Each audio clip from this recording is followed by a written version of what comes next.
बैस का एक एक बेटा उस दिन को नहीं भूल सकता है। पुनः जंगल राज में जाने के लिए कोई बैस का बेटा तैयार नहीं है। ये नाराजगी स्वाभाविक शुरू के दौर में था। अच्छा, क्योंकि आप मानते हैं कि लोग नाराज थे? शुरू के दौर में नाराज थे। आज 28 वर्ष से ईश्वर से जुड़े हुए हैं और उनको आप बाहरी का तंग दे रहे हैं। एक बाबा भी दे रहे थे जो महाराष्ट्र का अपने पिता का नाम बदल कर यहाँ आ गए। सभी बैस समाज के जितने लोग हैं सभी लोग कह रहे हैं कि सबसे बड़ा बैस देश में हमारा नरेंद्र मोदी है। नमस्कार, आप देख रहे हैं एएचओ न्यूज़। मैं हूं आपके साथ आरिफ फयाद। इस वक्त मेरे साथ मौजूद हैं भाजपा के वरिष्ठ नेता, पूर्व लोकसभा प्रत्याशी रह चुके प्रभु नारायण जी। दरअसल आपको बता दें कि एनडीए प्रत्याशी लवली आनंद और उनके पति पूर्व सांसद आनंद मोहन सिंह जी के साथ लगातार ये पूरे क्षेत्र में भ्रमण कर रहे हैं और कई तरह की जो अटकलें सामने आ रही है भाजपा को लेकर के। सीधा हम इनसे बातचीत करेंगे प्रभु नारायण जी से। प्रभु जी, बहुत बहुत स्वागत है आपका एएचओ न्यूज़ पे। बहुत बहुत धन्यवाद आपके दर्शकों को। प्रभु नारायण जी, चुनाव बिल्कुल नज़दीक है। अभी भी ये लोग कयास लगा रहे हैं कि आपके पार्टी के यानी भाजपा के जो कार्यकर्ता हैं अभी भी एक्टिव मूड में नज़र नहीं आ रहे हैं। क्या सच्चाई है इसकी?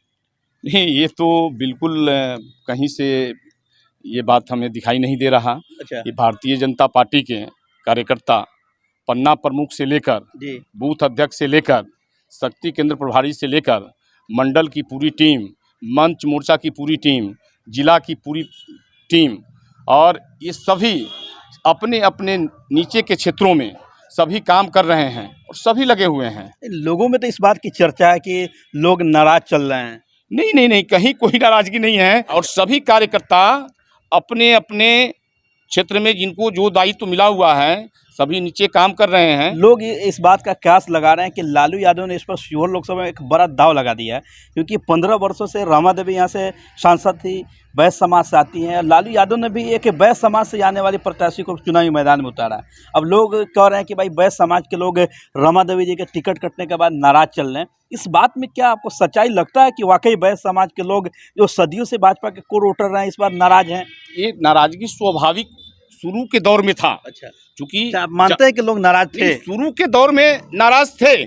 सभी बैस समाज के जितने लोग हैं सभी लोग कह रहे हैं कि सबसे बड़ा बैस देश में हमारा नरेंद्र मोदी है और नरेंद्र मोदी जी को प्रधानमंत्री बनाना है। आज़ादी के बाद पहली बार देश को प्रधानमंत्री और गृह मंत्री बैस जाति से मिला है। इससे बड़ा कुछ नहीं हो सकता है। ये घमंडिया गठबंधन के लोग इस मुगालते में नहीं रहे। लालू यादव ने जो बड़ा दाव खेला बैस प्रत्याशी को ला करके, क्या उस दाव में वो सक्सेस होते हुए नजर नहीं आ रहे हैं क्या?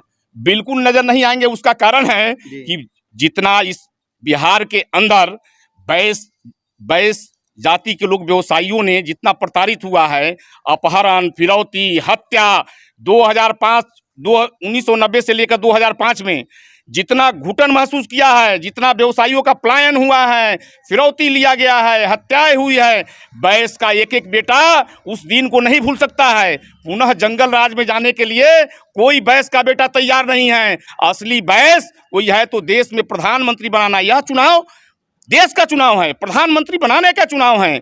इसलिए थोड़ी बहुत हमने बताया कि शुरुआती दौर में था, लेकिन अब ऐसा कहीं नहीं है। अभी जहां जा रहे हैं बैस जाति में 40 जातियां उपजातियां हैं, सभी लोग मजबूती से खड़े हैं कि सभी नाराजगी अब खत्म हो गई है? बिल्कुल पूरी तरह से नाराजगी खत्म हो गई है। कहीं कोई नाराजगी आपने देखा होगा कि आपने सोशल मीडिया पे आप लोगों ने ही चलाया था कि पवन जायसवाल जी नाराज हैं। आज भारतीय जनता पार्टी के मीटिंग में थे, कल चेतन आनंद जी के साथ चुनावी रणनीति बन रहा था। तो वायरल हो रहा है, फोटो वायरल हो रहा है। बिल्कुल, देखिए ये कुछ घमंडिया गठबंधन का मारपीट हुआ।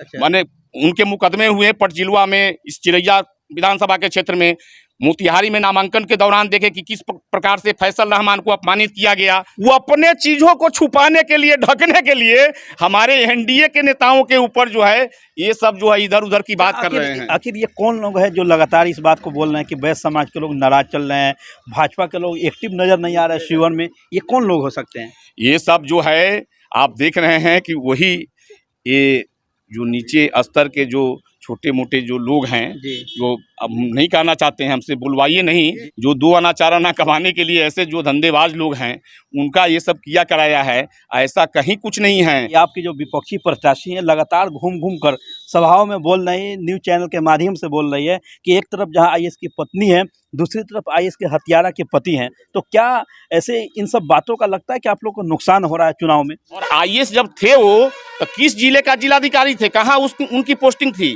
कहाँ से उनका रिटायरमेंट हुआ, ये बात बताना चाहिए, मीडिया में भी आना चाहिए ये सच्चाई। देखिए, ये सब बनावटी लोग हैं, झूठ की खेती कर रहे हैं और ऐसे लोगों के ऊपर लांछन लगा रहे हैं या लड़ाई में बने रहना चाहते हैं, क्योंकि उनके पास कुछ है नहीं।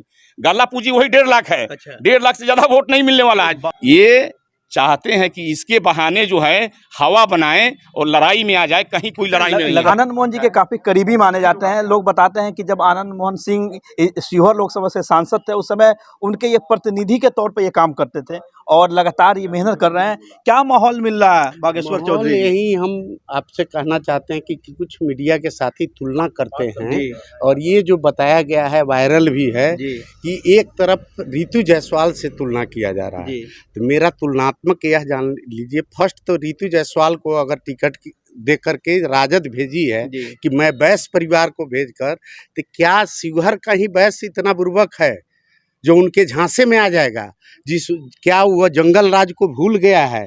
लालू जी के जंगल राज को शिवहर की जनता और शिवहर के व्यवसायी क्या भूल गए हैं?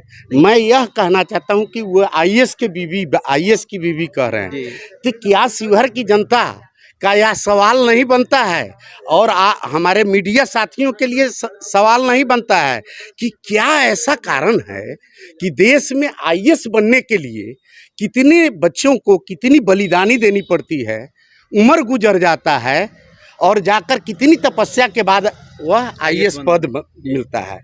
और ये कैसी महिला हैं कि अपने पति को इनके कारण वीआरएस लेकर और एक पंचायत प्रतिनिधि के रूप में उनके पीछे पीछे दौड़ना पड़ रहा है। इन्हीं रितु जायसवाल के कारण कहीं न कहीं से प्रभावित होकर उनको मजबूरन वीआरएस लेना पड़ा है। चारी भी सेवा दे सकता है। कारण यही है, उनको आपसी द्वंद्वता, हस्तक्षेप की होंगी, उसके कारण है। 16 बरस तक वह अगर वनवास, जिसका पति साधा हो, जेल में और रहा हो, और आज तक 3 बच्चे को अपने पीठ में बांधकर और बच्चे को लालन पालन करके उच्च शिक्षा ग्रहण कराई है। और इतना तो जरूर है, वह सती के रूप में रही है, न तो राजनीति में बहुत लोगों की लांछना अभी तक उठ गई होती, और उठ गई है अभी तक। लेकिन इतना जरूर है कि लवली आनंद पर आज तक कोई भी लांछना नहीं कोई उठा पाया है। आज 28 वर्ष से इस शिवहर से जुड़े हुए हैं और उनको आप बाहरी का तंग दे रहे हैं। एक बाबा भी दे रहे थे जो महाराष्ट्र का अपने पिता का नाम बदल कर यहाँ आ गए, और उनको लोग कुछ कतिपय लोग कहने लगते हैं कि ये मेरे स्वजातीय हैं, पूजनीय हैं। आप गुमराह कीजिएगा तो यहाँ यह भी तो जान लीजिए, लगता है कि यहाँ की जनता इन सब चीजों को समझ पाएगी।